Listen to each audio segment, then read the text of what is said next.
Russia Ukraine സംഘർഷത്തിന്റെ ഗതിയിൽ നിർണായകമായ ഒരു വഴിത്തിരിവ് ഉണ്ടായിരിക്കുന്നതായാണ് ഏറ്റവും പുതിയ സൈനിക റിപ്പോർട്ടുകൾ സൂചിപ്പിക്കുന്നത്. കിഴക്കൻ യുക്രൈനിലെ വിവിധ മുന്നണികളിൽ റഷ്യൻ സൈന്യയുടെ സ്വാധീനം ശക്തമാവുകയും യുക്രൈൻ സൈന്യം കനത്ത വെല്ലുവിളികൾ നേരിടുകയും ചെയ്യുന്ന സാഹചര്യത്തിൽ യുദ്ധത്തിന്റെ മൊത്തത്തിലുള്ള മേൽക്കൈ റഷ്യക്ക് പൂർണ്ണമായും അനുകൂലമായി മാറിയിരിക്കുകയാണ്. യുക്രൈന്റെ മുൻനിര പ്രതിരോധം ക്ഷയിക്കുകയും സൈനികരുടെ എണ്ണത്തിൽ ഗണ്യമായ കുറവുണ്ടാവുകയും ചെയ്തതോടെ അവരുടെ പ്രത്യാക്രമണ ഭാവന എന്ന ആശയം അവസാനിച്ചതായി സൈനിക വിശകലന വിദഗ്ധർ വിലയിരുത്തുന്നു. യുക്രൈൻ സൈന്യത്തിന്റെ പോരാട്ട ശേഷിയിൽ ക്രമാനുഗതമായ കുറവാണ് രേഖപ്പെടുത്തുന്നത്. ഇതിന് പ്രധാന കാരണം യുദ്ധമുഖത്തു നിന്നുള്ള കൂട്ട ഒളിച്ചോട്ടമാണ്. ഔദ്യോഗിക കണക്കുകൾ പ്രകാരം ഈ വർഷം ആദ്യ 9 മാസത്തിനുള്ളിൽ മാത്രം യുക്രൈൻ പ്രോസിക്യൂട്ടർ ജനറൽ ഓഫീസ് 1,60,000-ലധികം ഒളിച്ചോട്ട കേസുകൾ രജിസ്റ്റർ ചെയ്തു.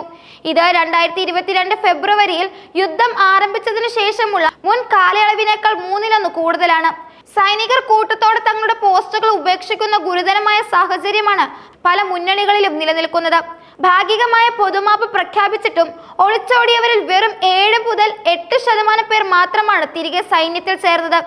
റിക്രൂട്ട്മെന്റ് നിരക്കിനേക്കാൾ കൂടുതലാണ് ഒളിച്ചോട്ടം മൂലമുള്ള നഷ്ടം. വേനൽക്കാലത്തെ കണക്കുകൾ അനുസരിച്ച് ഓരോ മാസവും 10,000 മുതൽ 15,000 വരെ സൈനികരെയാണ് യുക്രൈനിന് നഷ്ടമാകുന്നത്. യുദ്ധത്തിൽ പരിചയസമ്പന്നരായ സൈനികരാണ് ഇങ്ങനെ നഷ്ടപ്പെടുന്നവരിൽ അധികവും പേര്. സൈനികരുടെ ഈ കുറവ് നികത്താൻ ഡ്രോൺ സംവിധാനങ്ങൾ ഉപയോഗിച്ച് പ്രതിരോധം തീർക്കാനുള്ള ശ്രമങ്ങളും ഫലപ്രദമാകാതെ പരാജയപ്പെട്ടിരിക്കുകയാണ്. റഷ്യൻ സൈന്യവും യുദ്ധമുഖത്തെ ആക്രമണ ചെലവുകൾ കാരണം മനുഷ്യശക്തിയുടെ കുറവ് നേരിടുന്നുണ്ടെങ്കിലും കരാർ നിയമത്തിലൂടെ ഈ പ്രശ്നം വലിയൊരു പരിധിവരെ പരിഹരിച്ചിട്ടുണ്ട്. ഈ വർഷം ഇതുവരെ 3,50,000-ലധികം സന്നദ്ധ പ്രവർത്തകരാണ് സൈന്യവുമായി കരാർ ഒപ്പിട്ടത്. ഇത് പ്രതിമാസം ഏകദേശം 40,000-ഓളം പേർ വരും. ഈ സ്ഥിരമായ റിക്രൂട്ട്മെന്റ് സംഘർഷഭൂമിയിൽ റഷ്യക്ക് സ്ഥിരമായ ഒരു ആധിപത്യം നൽകാൻ സഹായിക്കുന്നു. വേനൽക്കാലത്തും ശരത്കാലത്തും യുക്രൈൻ സൈന്യത്തിന് വലിയ പ്രത്യാക്രമണങ്ങളൊന്നും നടത്താൻ കഴിഞ്ഞിട്ടില്ല. നിലവിൽ അവർക്ക് പ്രതിരോധത്തിൽ ഉറച്ചു നിൽക്കാൻ മാത്രമേ സാധിക്കുന്നുള്ളൂ. യുദ്ധത്തിന്റെ ഭാരം കിഴക്കൻ മേഖലയിൽ യുക്രൈന് താങ്ങാനാവുന്നതിലും അപ്പുറമായിരിക്കുകയാണ്. 2022 റഷ്യൻ സൈന്യക്ക് നഷ്ടപ്പെട്ട ഈ നഗരം ഖാർക്കോവ് മേഖലയിലെ യുക്രൈന്റെ പ്രധാന ശക്തി കേന്ദ്രമാണ്. നിലവിൽ റഷ്യൻ സൈന്യം നഗര കേന്ദ്രവും റെയിൽവേ സ്റ്റേഷനും ഭൂരിഭാഗം പ്രദേശങ്ങളും പിടിച്ചെടുത്തു കഴിഞ്ഞു. കുപ്പിയാൻസ്കിന്റെ പതനം റഷ്യക്ക് ഖാർക്കോവ് മേഖലയിൽ ഒരു പാലം ഉറപ്പിക്കാൻ സഹായിക്കും. കൂടാതെ DPRലെ അവസാനത്തെ പ്രധാന നഗരമാണിത്. റഷ്യൻ സൈന്യം ലിമാന് ചുറ്റും സ്വാധീനം ശക്തപ്പെടുത്തുകയും 7 മുതൽ 8 കിലോമീറ്റർ മുന്നോട്ട് നീങ്ങുകയും ചെയ്തു. ഇത് സ്ലാവിയൻസ് ക്രാമറ്റോക്സ് നഗര സമുച്ചയത്തെ ലക്ഷ്യമിട്ടുള്ള ഒരു വലിയ ആക്രമണത്തിനുള്ള കളമൊരുക്കിയേക്കാം. കൂടാതെ പൊക്രോവ്സ് ആണ് ഈ ക്യാമ്പയിനിൽ സീസണിലെ കേന്ദ്ര ബിന്ദു. ഓഗസ്റ്റ് മാസത്തിൽ റഷ്യൻ സേന 15 കിലോമീറ്റർ വരെ പ്രതിരോധം ഭേദിച്ചത് യുക്രൈൻ സൈന്യത്തിന് ഏറ്റവും വലിയ പ്രതിസന്ധിയായി മാറി. ഇപ്പോൾ ഈ നഗരത്തിന്റെ ഉള്ളിൽ പോരാട്ടം നടക്കുന്നതായും റിപ്പോർട്ടുകളുണ്ട്.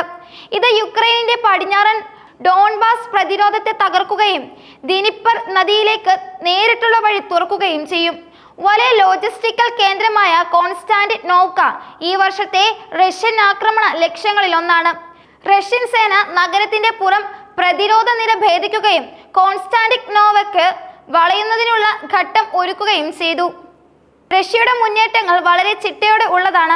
ഒന്നിലധികം അച്ചുതണ്ടുകളിൽ ഒരേ സമയം സമ്മർദ്ദം ചെലുത്തുന്നതിനും ലോജിസ്റ്റിക് കേന്ദ്രങ്ങളിൽ കൃത്യമായ ആക്രമണം നടത്തുന്നതിനുമായ ആന്റിഷ്യൻ തന്ത്രമാണ് അവർ ഉപയോഗിക്കുന്നത്. യുദ്ധത്തിന്റെ ഈ മൊത്തത്തിലുള്ള വിലയിരുത്തലിൽ റഷ്യ സ്ഥിരമായ മുന്നേറ്റം നിലനിർത്തുകയും യുക്രൈൻ പ്രതിരോധം നിലനിർത്താൻ പാടുപെടുകയും ചെയ്യുകയാണ്. വരാനിരിക്കുന്ന ശൈത്യകാലം ചില മേഖലകളിൽ ഒരു താൽക്കാലിക വിരാമം വരുത്തുമെങ്കിലും തന്ത്രപരമായ നേട്ടമുള്ള സ്ഥലങ്ങളിൽ റഷ്യ സമ്മർദ്ദം തുടരും.